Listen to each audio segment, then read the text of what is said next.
Hi, I'm Morgan, a wedding photographer helping engaged couples create the perfect rundown for their wedding day. After photographing weddings for 5 years, I'm sharing all of my best tips, tricks, and experiences that I share with all of our couples.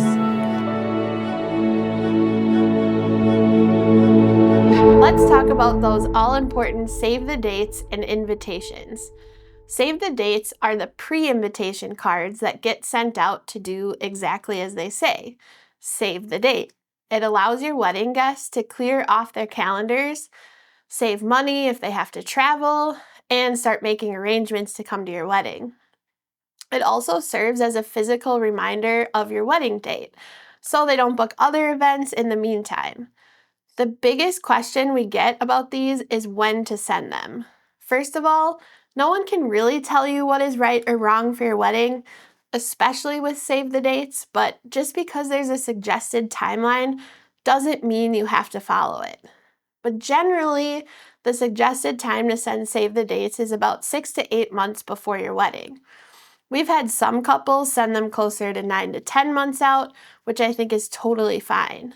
But you do run maybe a little higher risk of people losing track of the save the date if you send them too early. If it feels so far away, they might think, I'll get to it later, whether it's putting it on the fridge or in their calendar, and then you know how that goes.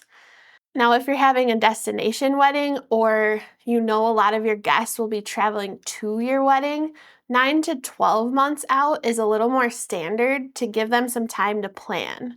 If your wedding is on a holiday weekend, you might also consider this 9 to 12 month timeline since those dates tend to book up sooner in people's calendars. Now, I think save the dates are a lot of fun because you can use them to show off your personality a little bit more. Of course, you can do that with your invitations too, but generally the save the dates are a little less formal. A lot of our couples choose to use their engagement photos on their save the dates. You could also opt for a fun design or a little doodle, maybe even something you draw yourself, or try out a color scheme and a style that you're considering using for your wedding, but you aren't really ready to commit to yet. Now, what to include on your save the dates? Definitely include your date.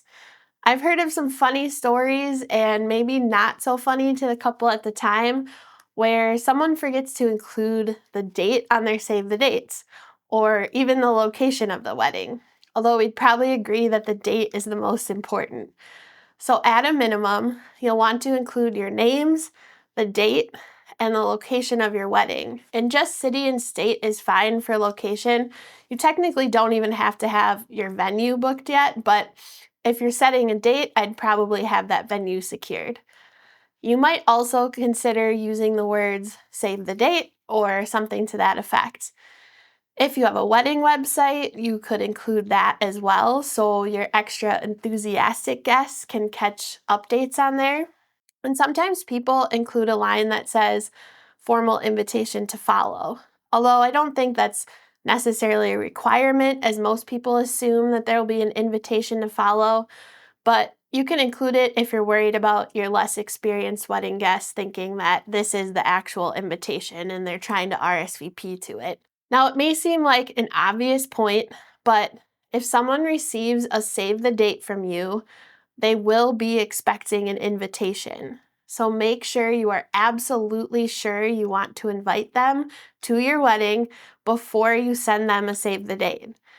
And to hopefully clear up some confusion early on, I would include exactly who is invited on the envelope of the save the date. Don't just save that for the invitation. When you address it, include the names of those invited. Don't say Smith family if you intend to only invite the parents and not the kids of the family. Then you'll of course do this again on your invitations. Now, another common question is what kind of save the dates to send. Your most common is postcard-like, so one card on thick paper, sometimes double-sided, sometimes not. I personally love magnet save the dates because they're super easy for me to throw on my fridge. And I especially love putting our own couples save the dates on the fridge, especially because they often use their engagement photos.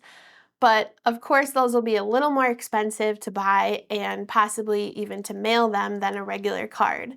The e-invite is becoming a little more popular, but I personally will always encourage the hard copy save the dates and invites. I think there's just a little too much that can go wrong with an email or confusion that will inevitably ensue with some guests.